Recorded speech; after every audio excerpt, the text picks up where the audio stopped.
بسم الله الرحمن الرحيم.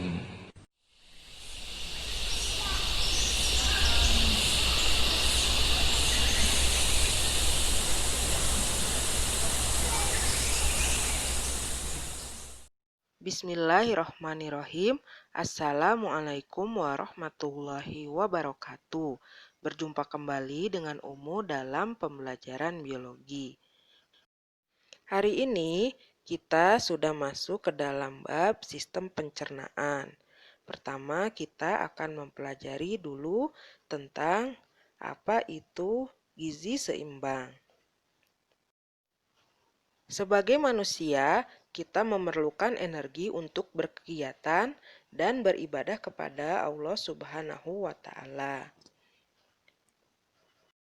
Ikhtiar kita untuk mendapatkan energi adalah dengan makan makanan yang bergizi seimbang.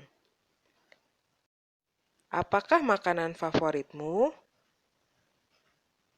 Apakah seblak beraneka topping atau bakso dengan kuah pedas, mie ayam atau ramen, atau makanan cepat saji dan minuman-minuman kekinian yang sedang ngetren? Semua itu enak, namun kita juga harus memperhatikan tubuh kita agar diisi dengan makanan-makanan yang baik dan halal. Isi piringku baiknya berisi lauk pauk, buah-buahan, sayuran, dan makanan pokok. Ada 4 pilar prinsip pedoman gizi seimbang. Dalam pedoman gizi seimbang, pengganti makanan 4 sehat 5 sempurna. Disebutkan ada 4 prinsip pilar yang harus dijalani agar kebutuhan gizi kita terpenuhi. Berikut adalah prinsip-prinsip pedoman gizi seimbang. Pertama, mengkonsumsi beragam makanan. Tidak ada satupun jenis makanan yang mengandung semua jenis zat gizi yang dibutuhkan oleh tubuh untuk menjamin pertumbuhan dan mempertahankan kesehatan. Misalnya, ikan mengandung banyak protein tapi sedikit serat, sedangkan buah dan sayur kaya akan serat, vitamin dan mineral namun sedikit memiliki protein.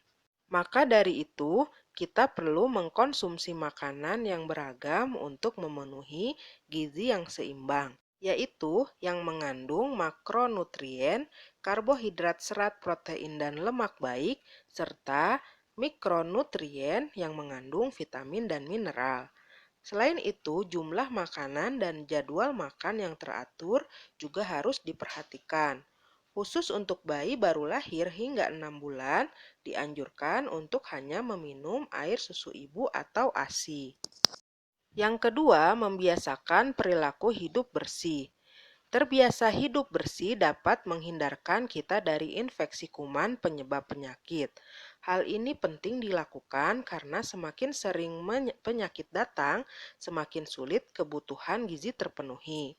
Contoh pada perilaku hidup bersih adalah selalu menggunakan alas kaki ketika keluar rumah, menutup makanan agar tidak dihinggapi lalat, serta mencuci tangan dengan air bersih dan sabun setiap kali hendak makan atau setelah buang air besar maupun buang air kecil.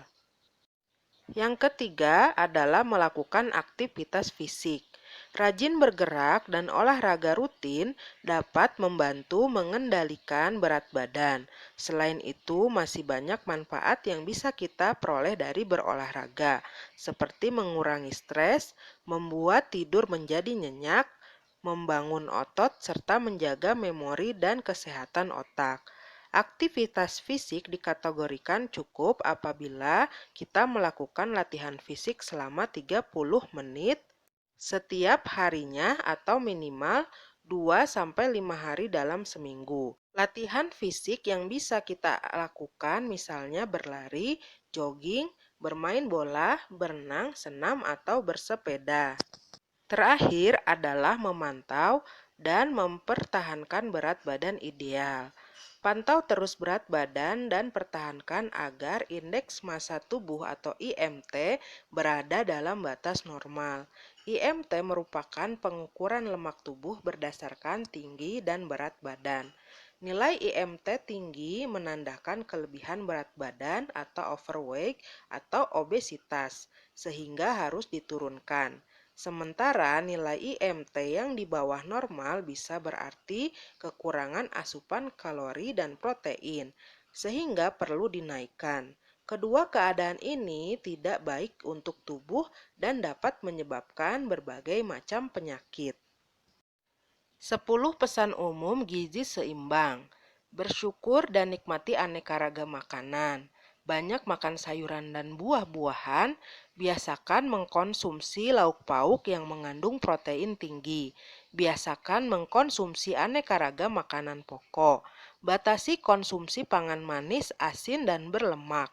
Lakukan aktivitas fisik yang cukup dan pertahankan berat badan ideal. Cuci tangan pakai sabun dengan air yang mengalir, biasakan sarapan pagi, biasakan minum air putih yang cukup dan aman. Biasakan membaca label pada kemasan pangan. Mengkonsumsi nutrisi yang lengkap memang penting untuk kesehatan tubuh. Namun, gaya hidup yang bersih, aktif, dan terkontrol juga tidak kalah penting dalam menjaga berat badan maupun kesehatan secara menyeluruh.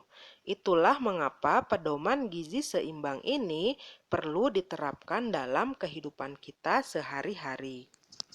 Jadi, yuk mulai praktekkan pedoman gizi seimbang sebagai pengganti pedoman makanan 4 sehat 5 sempurna.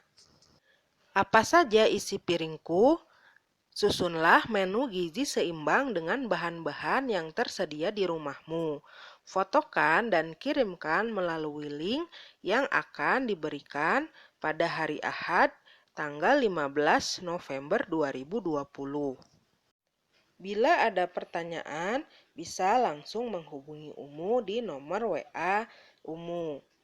Kita tutup dengan doa, Subhanaka Allahumma wa bihamdika, asyhadu alla ilaha illa anta, astagfiruka wa atubu ilaik. Assalamualaikum warahmatullahi wabarakatuh.